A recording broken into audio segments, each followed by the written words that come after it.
इशफाक अहमद लिखते हैं, वाकया शायद फ़र्ज़ी है लेकिन फ़र्ज़ी वाकयात से अगर हम कुछ लेसन लर्न कर लें तो इसमें कोई हर्ज नहीं।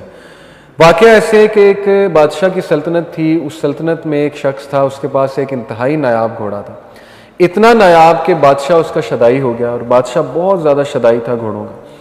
बादशाह ने कहा यार इस शख्स से ये घोड़ा ले आओ, मैंने ख़रीदना है। उसका वज़ीर गया, शख्स को कहा कि घोड़ा बेच दे अपना।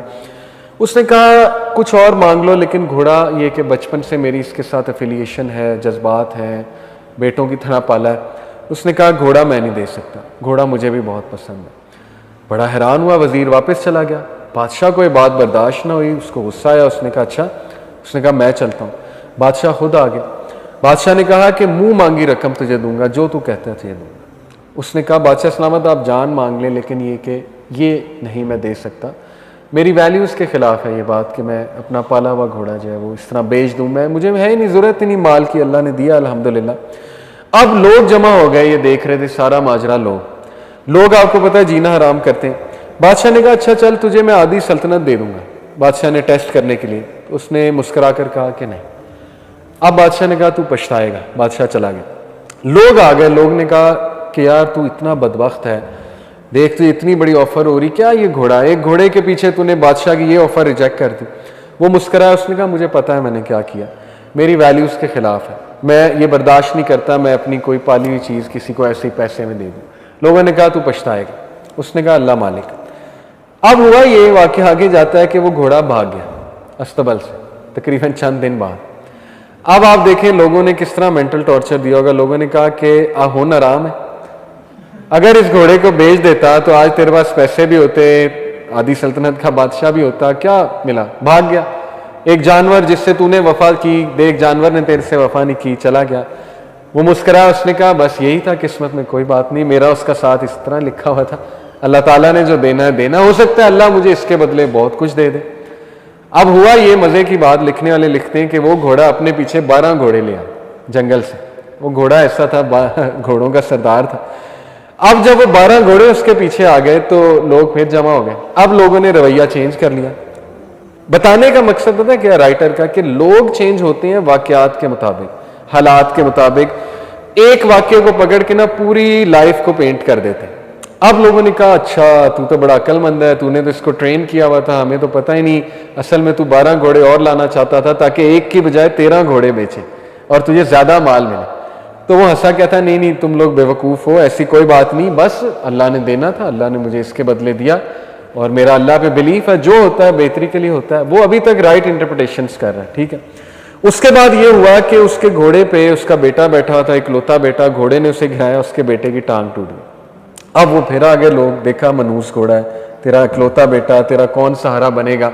उसने कहा भाई देखो ये अल्लाह की तरफ से हुआ है, अल्लाह मालिक है, मेरा सहारा अल्लाह है, मेरा बेटा ठीक है इसकी टांग टूट गई, लेकिन ये कि दुख तो बहुत है, बट ये कि मेरी नज़रों के सामने रहेगा, चलो अल्लाह ताला इससे कोई बेहतरी लाएगा। ऐसा ही हुआ। जंग छिड़ी उसमें इलाके में, और उस तक दौर का रूल था कि हर ऐसा बच्चा जो चल फिर सकता है उसके हाथ में तलवार पकड़ाई जाती थी कि आ जाओ भाई। उसके घर सोल्जर आए बादशाह के, देखा कि टांग टूटी है बेटे की, उन्होंने कहा ये तो हमारे किसी काम का नहीं, उसके बेटे को छोड़ के चले गए। अब लोग फिर आ गए, कहते तू बहुत खुशकिस्मत है, तेरा बेटा तेरे पास है, लखते जिगर हमारे बेटों को ले गए, रोने लग गए, ये वो हमारा क्या बनेगा, ये वो। उसने कहा आई हैव हैड इनफ, तुम लोग एक नंबर के बेवकूफ़ हो, और तुम लोगों का मसला ये है कि ज़िंदगी में कोई एक हादसा होता है तुम उसको पकड़ के कंक्लूजन पे पहुंच जाते हो और पूरी लाइफ पेंट कर देते, जबकि हर मकसद हादसे का एक मकसद होता है। मैंने क्या किया ये मुझे पता है, उसकी सेल्फ अवेयरनेस बहुत हाई थी कि मैं ये नहीं कर सकता काम, अल्लाह देगा, अल्लाह ने मुझे नवाजा भी है, एक हादसे से भी गुजारा, एक्सीडेंट से। अब वो घोड़े को ब्लेम करने लग जाता, ये दुख पकड़ने लग जाता कि काश मैं ये घोड़ा बेच देता तो आज मेरे बेटे की टांग ना टूटती, फिर तो वो मारा गया, फिर तो उसने आगे भी नहीं चलना, ना वो बच्चों को प्यार दे सकेगा। तो मसला ये है कि हम लोग एक पास्ट के वाक़े को ब्लेम करते रहते हैं कि यार इसकी ना बदवा लग गई हो, इसकी वजह से ना हो गया हो, इसके साथ मैंने ऐसे किया था, ये ना हो गया हो, वो ना हो गया हो। तो अल्लाह तो कब का माफ़ कर चुका है, लेकिन आप खुद अपने आप को माफ़ नहीं कर रहे। असल बात ये है, अल्लाह से तो आपने तभी माफ़ी मांग ली थी, और अल्लाह तो कहता है मुझसे माफ़ी, और उस बंदे से भी ऐन मुमकिन है आपने उसके हक में भी दुआ कर ली होगी, उससे भी माफ़ी मांग ली होगी, लेकिन इंसान खुद अपने आप को माफ़ नहीं करता। तो फिर ये कि ऐसा बंदा ना खुद खुश रहता है ना दूसरों को खुश रहने देता है।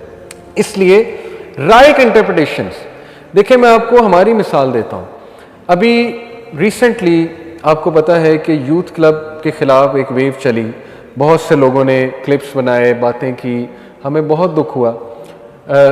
अपने ही दीनी लोगों की तरफ से जब ऐसी कोई चीज़ आती है ना कि बग़ैर सोचे समझे वो एक हमारे ख़िलाफ़ मुहिम शुरू कर दें, वेव निकालना शुरू कर दें, बहुत दुख होता है। लेकिन राइट इंटरप्रिटेशन ये है कि यार अगर 2 ने हमारे ख़िलाफ़ बनाई तो 10 ने दुआएं भी तो दी ना, 10 ने फेवर में भी तो बोला ना। अगर उन 2 पे ही दुख लेकर बैठ जाएं, उन 2 पे ही हम रोना पीटना शुरू कर दें तो हम तो आगे कभी नहीं बढ़ेंगे। तो होता क्या है कि शैतान आपको सिर्फ वो 2 चीज़ें दिखा रहा होता है कि ये देख ये हो रहा है। इसलिए ऐसे मौके पे जब बहुत ज़्यादा जज्बात हावी हों, बहुत इमोशनल हों, आप बहुत फ्रस्ट्रेशन का शिकार हों, उस वक्त अपने आप को उस इवेंट से डिसएसोसिएट करके थोड़ा सा निकल के उस जोन से कुछ पॉजिटिव चीज़ें भी देखें, ज़रूर मौजूद होंगी वो पॉजिटिव चीज़ें, राइट इंटरप्रिटेशन करें। अगर आपसे नहीं हो रही, इसीलिए कहते हैं किसी अक्लमंद बंदे से बात कर लें, हो सकता है वो आपको दिखा दें। और ऐसा ही होता है, कोई आपके मुखलिस दोस्त होते हैं, अच्छे दोस्त होते हैं, वो आपको कहते हैं कि यार नहीं, अगर ऐसा हो रहा है तो फिर ऐसा भी तो हो रहा है ना, ये भी तो देखो ना, इसकी तरफ भी तो तवज्जो दो। इसीलिए कहते हैं ना अपनी नेमतों की तरफ भी तो देखो ना, वो जो चंद एक चीज़ें तुम्हारी ज़िंदगी में चल रही हैं उन्हीं की तरफ तवज्जो दी हुई है, और उसके बाद नेमतें तो देख ही नहीं रहे हम। अल्लाह ने सेहत दी है, अल्लाह ताला ने लोग मोहब्बत करने वाले दिए हैं, बहुत सी चीज़ें दी होंगी। तो मेकिंग द राइट इंटरप्रिटेशन, बहुत सिंपल सी मिसाल है, रश में आप फंसे हुए हैं। अब जाहिर है ना हॉर्न बजाने से गाड़ी ने उड़ना है, ना गाली देने से गाड़ी को कोई पर लग जाने, ठीक है ना, ना फैमिली वालों पे गुस्सा करने से गाड़ी को अचानक पर लग जाने और आपने ट्रैफिक से निकल जाना। तो गाड़ी तो फंस गई और इसमें कसूर भी आपका कोई नहीं है, सर्कल ऑफ इन्फ्लुएंस से बाहर की चीज़ है। अब लेट तो होना है, बजाय के पैनिक होने के, गुस्सा होने के, ठीक है ना, फ्रस्ट्रेट होने के, जहाँ पहुँचना था उन्हें मैसेज कर दो मैं ट्रैफिक में स्टक हूँ, और रिलैक्स हो, जिक्र कर लें, अपने आप को काम डाउन करने की कोशिश करें। इसी तरह कोई भी मसला ज़िंदगी में आ गया है तो उसकी राइट इंटरप्रिटेशन करना सीखें। सबसे पहले उसके बारे में पॉजिटिव सोचना सीखें। ये एक हैबिट है, ये हैबिट आपको अपने आप को डालनी पड़ेगी, ज़बरदस्ती डालनी पड़ेगी। कई चीज़ें हम ज़बरदस्ती डालते हैं अपने आप को, ये भी ज़बरदस्ती डालें कि नहीं जो मर्जी हो जाए, मैंने मुंह से पॉजिटिव इंटरप्रिटेशन ही निकालनी, पॉजिटिव बात ही मैंने मुंह से करनी, ठीक है ना। तो अल्लाह भी फिर ऐसे लोगों की बहुत मदद करता है। तो making right interpretation is very important for high EI।